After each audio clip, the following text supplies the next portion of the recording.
Now, Senator Tom Cotton of Arkansas, a member of the Armed Services Committee and a veteran himself, of course. Senator, good to have you here. So you were pushing back on the military in a similar hearing yesterday about this. What did you think of General Milley's responses and the Defense Secretary, Lloyd Austin's responses? Well, we also had both Secretary Austin and General Milley in the Armed Services Committee in the Senate a couple weeks ago, and I questioned Lloyd Austin about some of the points he just made about critical race theory, and he agreed with my questions that the military should not be discriminating on the basis of race. It shouldn't allow skin color or anything else other than performance to be the key factor in who gets promoted or who takes command, that there are not certain races that are inherently privileged or oppressive, or certain races that are inherently victimized or oppressed. He agreed with all those things. He even said, when I questioned him, that you should report that kind of thing to your chain of command or to the Inspector General or other appropriate channels if you see it. Now, I agree with General Milley that there is a time and a place to read things like Karl Marx or Mao Zedong or what have you. Oftentimes that's in college, like at the military academies or in ROTC programs. What I disagreed with yesterday with Admiral Gilday, the chief of our Navy, is that the time and place for that is not on, say, a professional reading list. That should be dedicated to things like seafaring and maritime strategy and operational excellence. And I'd say if you want to see what a professional reading list should look like, go back 4 years to what Mark Milley proposed in 2017 when he was Chief of Staff of our Army. That's what we should be teaching our young officers and non-commissioned officers and troopers all across the services.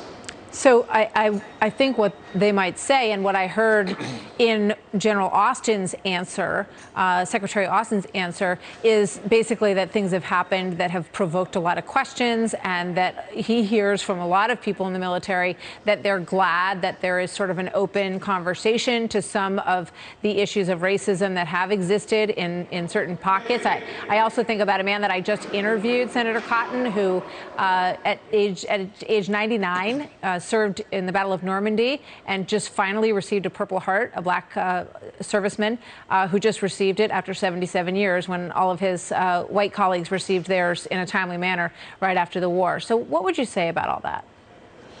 Well, I'd say that we've certainly made a lot of progress as a country to combat racial prejudice, and in no institution, I would say, have we seen so much early progress and sustained progress as our armed forces. You know, it was one of the first major American institutions to integrate fully. It's still a place where you can be judged almost exclusively on your performance and your merits, not on who you are or what your last name is or what color skin you are or whether your family's rich or anything else, but on how you perform. Look, in an organization as large as our military, there's no doubt that there may be some instances of racial bias or racial prejudice. What I would expect, I suspect what Lloyd Austin and Mark Milley and every other commander suspect or expect is exactly what I saw 15 years ago, is leaders down to the lowest level teaching soldiers, sailors, airmen, Marines, Guardian to treat everyone with equal dignity and respect and professionalism, no matter their skin color, no matter their sex, no matter their political or their religious views or anything else. Yeah, it's interesting that, you know, in Kendi, which is the book, one of the books that was on the list, one of the authors of books who's on the list, he says that essentially if you think there are only incidences of racism, then you don't understand it. You don't get it. That there's systemic racism throughout the country, which makes it a particularly, I think, difficult piece of reading for a lot of people, and something that you touched on the other day. Senator, thank you. Always good to see you. Thanks for being here today. Thank you, Martha.